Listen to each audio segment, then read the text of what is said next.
лекция тоже ничего не получали.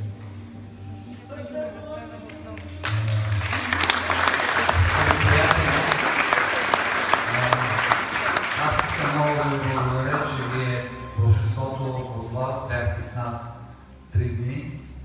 Много съм щастлив, признателен, че отделихте от времето, от най-скъпото от живота си и бяхте с нас. Благодаря ви. Искам да задам 2 въпроса, да дам една информация и просто да благодаря. Първо, има ли някой, който е купил билет за 3 дни и не е получил своя подарък? Има ли такъв? Няма. Второ, има ли някой в залата, който има желание да си закупи книга на доктор Олег Турсунов, но няма тази възможност? Не се срамувайте. Има ли някой, който няма възможност да си купи, но има желание и да я прочете? Ако не виждам, но ако такъв има, там е Слава, може да отиде да си получи една книга на доктор Турсунов. Една информация за всички вас. В сряда, други ден, по BTV, между 9:30 и 10:30 в сутрешния блок ще бъде излъчено интервю с доктор Турсунов, което беше направено тази сутрин.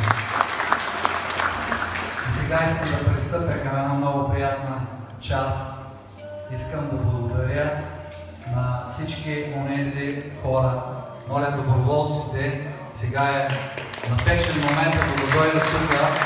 Моля ви по-бързичко, ако обичате, елате, защото с тях, често да ви кажа, аз нищо не съм направил, ако с тях нищо нямаше да се случи. Моля ви, моля ви, моля ви, моля ви. Иво, айде първи, един мъж да поведе колоната. Моля ви, елате тук, ако обичате. Ако обичате. Тези аплодисменти са за всички вас. Моля ви, излезте. Тук не са всички. 2, 4, 7. Това е по-малко от половината.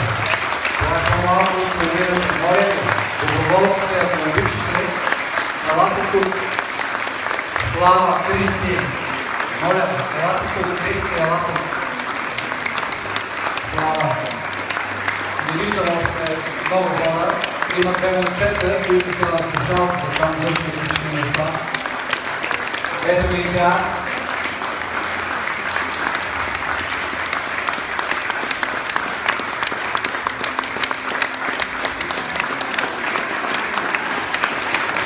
И човека, не съм аз човека, заради който Олег Геннадиевич е благодарен. Он мегаполия!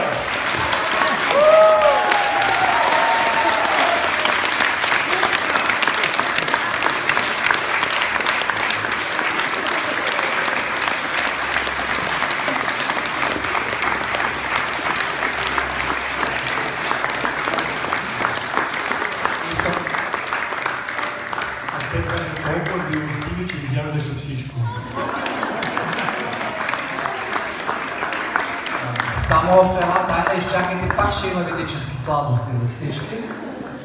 Разбирам, че е много късно, но ви моля за търпение. Сега искам лично да благодаря на Деси, на Мария, на Ирина, на Вяра, на Боряна, на Ирина, на Светослава, на Кристи,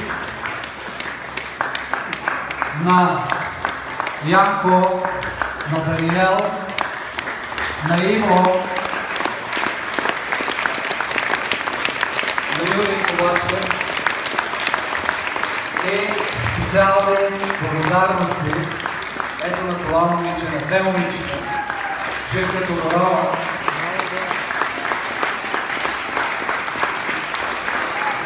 и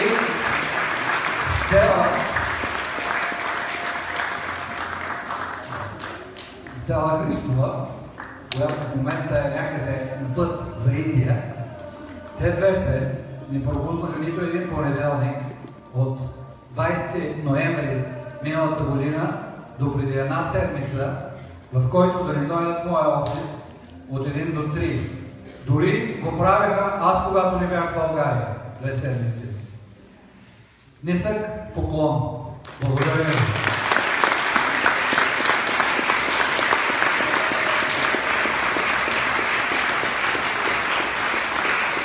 Искам да благодаря на нашите милостиви и щедри дарители. Няма да им казвам имената заради тяхната скромност. Нисък поклон. Благодаря ви.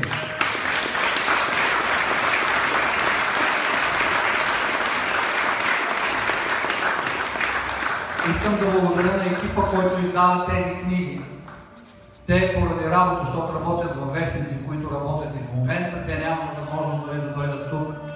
Но това са 3 души, един преводач, един коректор, един дизайнер и един предпечатната подготовка. Благодаря и на тях.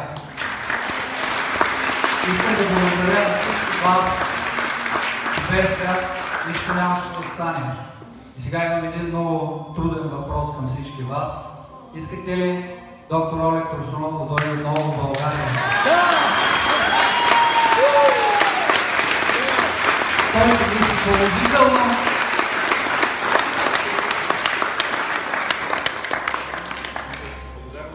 Искам да благодаря на 2 прекрасни дами, които тук може би беше към 30 градуса и плюс, там навярно е 40 и плюс. Ето там горе. Ирина и Свети, нисък поклон. Благодаря ви.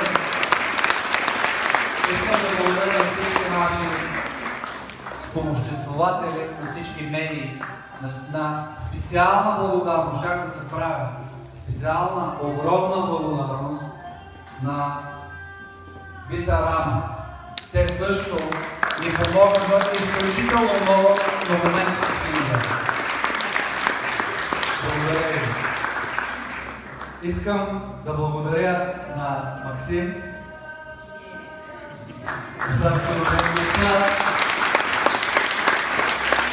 Искам да благодаря на екипа на доктор Турсунов в Краснодар, които изтърпяха всички мои въпроси и ми оказаха абсолютно неизчерпаемо съдействие. И на вас, Олег Турсунов, искам да ви. И тук 2 момичета, Живка и Стела, от името на екипа, направиха един подарък за мен, който аз сега подарявам на доктор Турсунов.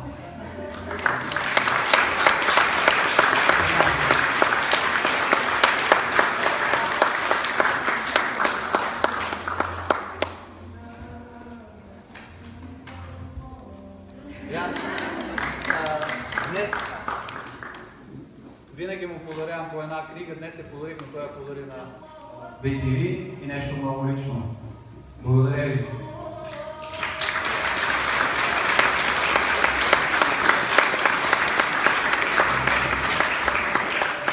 Казах и хотел приезжать в Болгарию, потому что у меня было уже столько стран и мест, я просто не мог. У меня не было сил. 5 лет он меня мучил.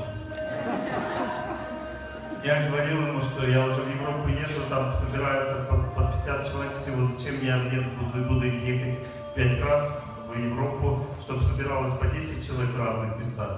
Он мне говорил, Болгария это не Европа, это другое место особое. Мы соберем 200 человек, он мне обещал. Я говорю, если вы 150 соберете, я буду очень сильно удивлен. Собралось 300.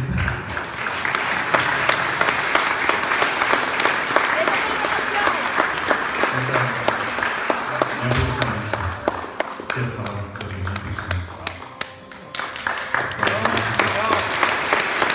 Я не знаю, что сказать.